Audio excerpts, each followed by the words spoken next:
Už to testuje, tak já utěkám trochu. 250 koní. Tak to, jak se ti to líbí, Vašku? Dost vody. Tady mají výřivku. Tak.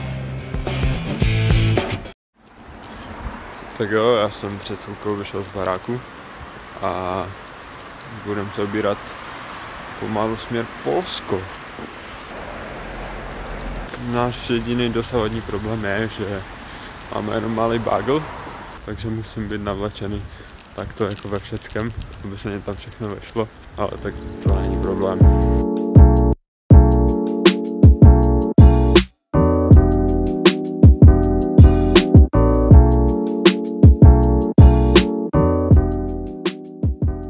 Tak jsme tady, doletěli jsme, chill, je to o 2 hodiny víc nebo méně? Méně.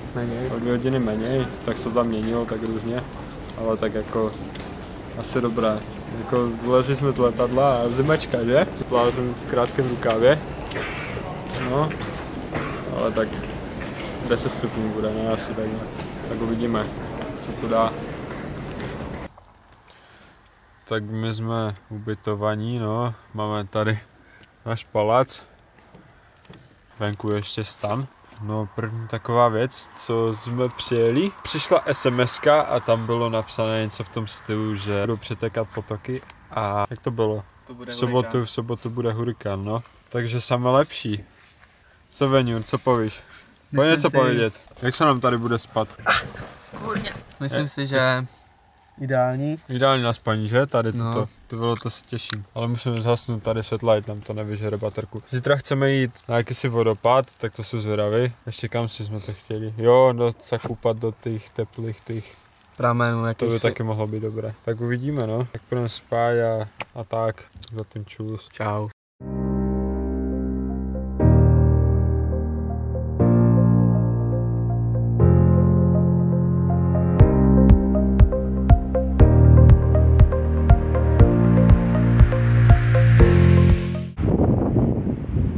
Tak první noc za náma byla docela zima. To trošku lituju, takže jsem si nevzal bundu. Mám jako 4-5 vrstev, ale nic moc. Pro příště vím aspoň. Ale je to fakt úplně nádhera. To je jak jiný svět tady. Už to testuje. Jaká je voda? Chladná? Tak jak se jmenuje, furt nevíme, ale co víme, takže má 122 metrů. Jak to vypadá na fotce? Jak žaba docela, taková malá. Ale fakt jako masivní. Nic takového jsem nikdy neviděl. Pěkné to je.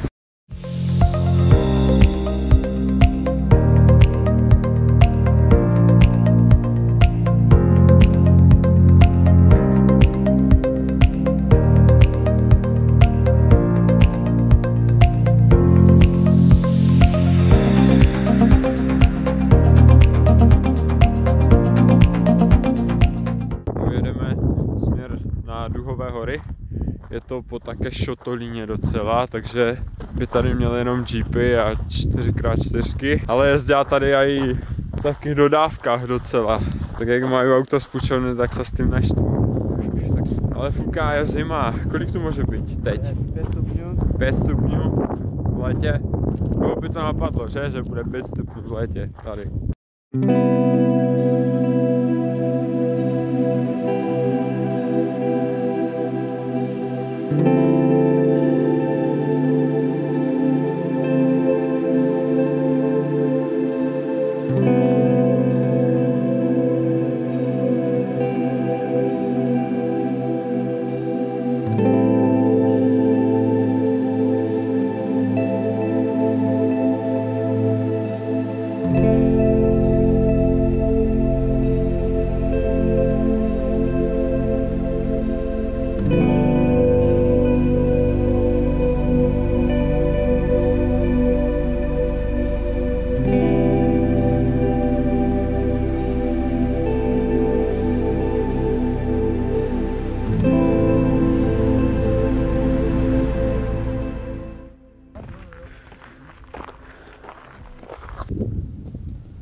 Co, Veňur?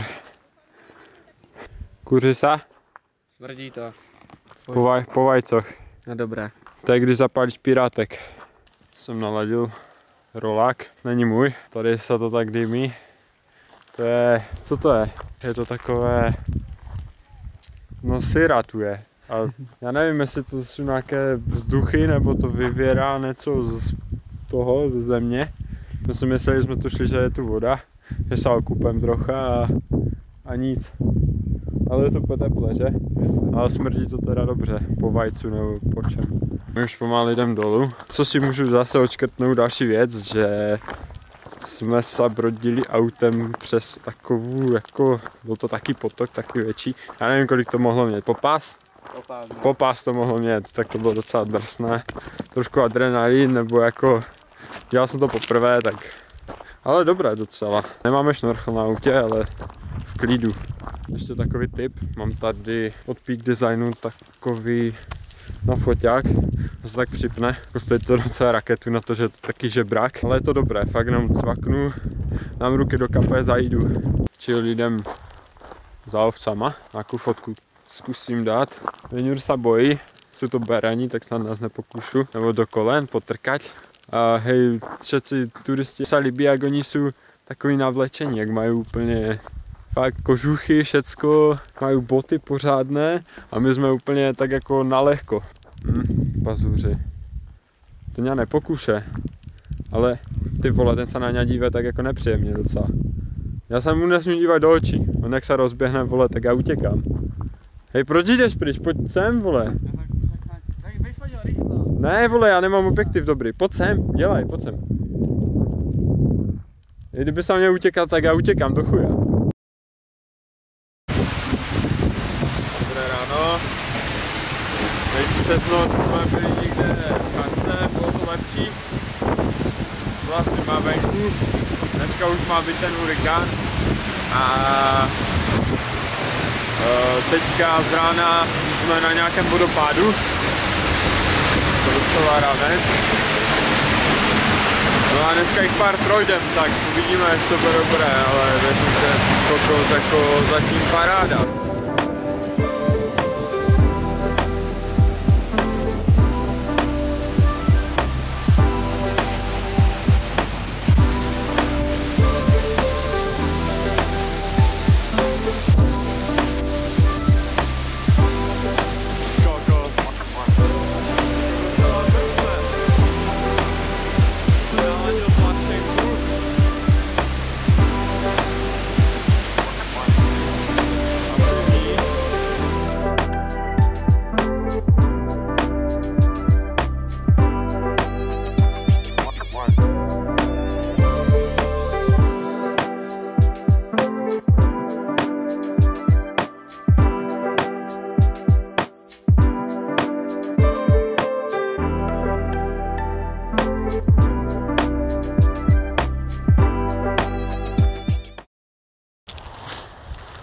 Máme tady další den. Včera byl ten hurikán v noci, respektive i dneska ráno. My jsme nasadili taktiku, že bereme chatky a vyjde nás to v těch 5, asi nějak 500 na noc. A je to lepší v tom počasí, než někde stanovat. Teďka jako je počasí takové, že sem tam prší, sem tam ne. Tak uvidíme, no. Máme v plánu jít, teďka jdem zase na nějaký si vodopád, těch vodopádů je to fakt hodně. No a tak. Docela dobré, já jsem viděl fotku s Tama, že borec byl vlezený tam, seděl a byl tu jako ráno, jo? Bylo to slunko, ale jako je tu teďka včera pršalo a nedá se to moc přejít. Já mám také boty, jako aby se nepovědělo, možná tam aby to šlo, ale nevím, jestli se mě tam chce škrábat. Asi to nechám někdy na příště a vystačím si s tím, co mám. Tak, taková věc, co se nám stala, co nám pokazilo auto a dodělali jsme spojku komplet a vzal nás jakýsi Brazilec, protože jsme zůstali stát tam prostě 20 minut od cílové destinace, kde máme ubytko, takže teď jsme v ubytňáku, jo. Byli jsme s ním hore asi na tripu půl hodiny, no tam šmatlali s ním, ale jako dobré. jak nás tam doveze a ve 3 ráno jde pro nové auto. Už to bylo taky dobré.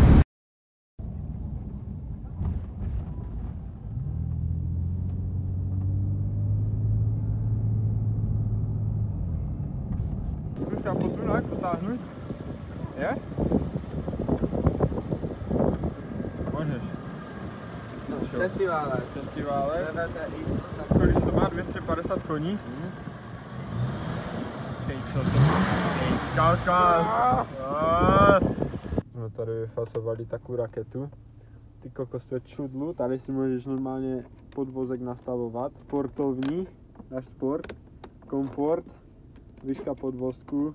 Tady to tě drží u země, to tě nepustí. Tady 4kolka zadokolka. Tady to čudlo jak v letadle. 2 páky radši pro jistotu. No to je raketa. A bere se to, a to je zadokola teď, ne? Jo. Jo, že? Aha. To bude dávat bacha, ale jako letí to docela. Dost. No. Nede nic, že? Aha. A tam máš ten mostek, jak pak. Kolko to se bere, jak svině. 4 Zapnout?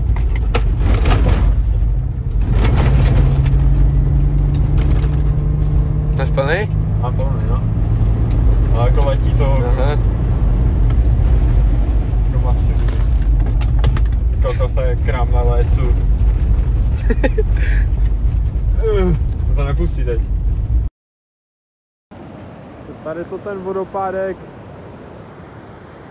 Kolko, jako lidí hodně, to mě štve. Docela to kazí dojem, ale tady toto... To na potoce u nás jako ne, no. Tak to, jak se ti to líbí, Vašku? Dost vody. Dost vody, nedáváš saltičko? Asi bych to viděl a okupať sa hneď. Tady to jede, ty saltička, tady všetci sa foťá. A půjdem se okúpať trocha. Jo. Tam podle mě, tam je to ideální někde. To na ten kameň skočí. Na kameň tam. Já to nechci. Yes. Zdravím. Máme tu další den. Včera jsme toho moc nestihli, takže tam toho moc není. Dneska, kolik je hodin? Asi něco kolem 8, 9. Kolik je? Tak nač. A my jdeme se koupat do potoka. Jsou to takové termály. Tam. Jak se tam kouří z toho. Potom, já nevím sám, co všechno stihnem. Máme dneska úplně luxusní chatku objednanou. No a potom pojedeme ještě do Duhových hor. Tam něco potočit na ty rovínky. To by mohlo být dobré. A tak.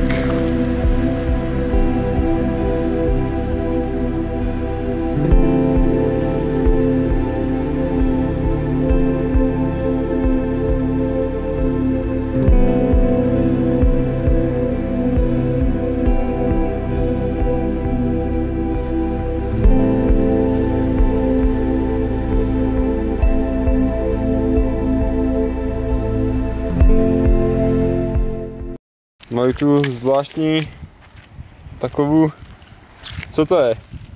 Podlaha. Podlaha, plovůci. To jsi dělal ty? Jo. Navrhl vás? Jasně. Jo? No, Kolik za to bereš?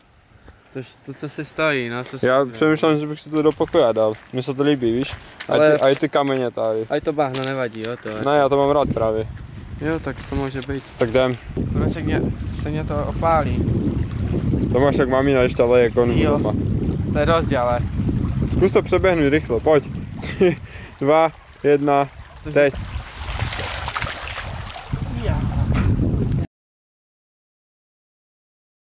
Dali jsme si takový výlet hned z rána. Jsme někde v horách zase. To je asi nejvíc, co jsme kdy byli teďka. Vypadá to tu podobně jak v Duhových horách. Je to tu fakt jako drsné. Vašek spokojený, jdem do auta už pomalu, pojezdím akcip. Fuká, pak tady fuká, je tu ještě sníh. Jako říkal jsem si, že s bílýma Nikama musím zvládnout všechno a jízda. To je asi největší hardcore tady, ty. Ono to nevypadá, ale jako taky offroad, no, trošku. Tak už jsme v autě konečně. Hej, už se fakt těším dom. Ke kompu pěkně upravovat fotky budu. A pak do školy. No. Super. Super, do školy. Těšíš se? Těším. Do druháku? Paráda. Budeš? Je paráda. Čtvrťák, maturita. To je pohoda. Samé jedničky, já jedu samé jedničky. Dvojku, to si nemůžu dovolit. A všechny knížky už mám přečtené dvakrát. Tam a zpátky, ale ještě raz to přečtu radši, že? Jo, já si myslím. Jo. Mám na to čas, měl jsem celé prázdný čas na to, že? Jsem nic nedělal, jsem byl doma celou dobu. Vlastně, tak jsem čet. Jedem dom, už je zima, fakt. Je čas, za chvilku letíme dom. Trošku nás čeká offroad ještě, jsme tam driftovali, úplně nám to tak ujíždělo, Tom to tam rovnal, řídil on, teď já jsem měl řídil já. Dáme vyměnu stráží. Já bych to tak viděl. Já bych to taky tak viděl, pomalučky z kopce dolů, ať nevymyšláme a jedem důle. Zatím čau.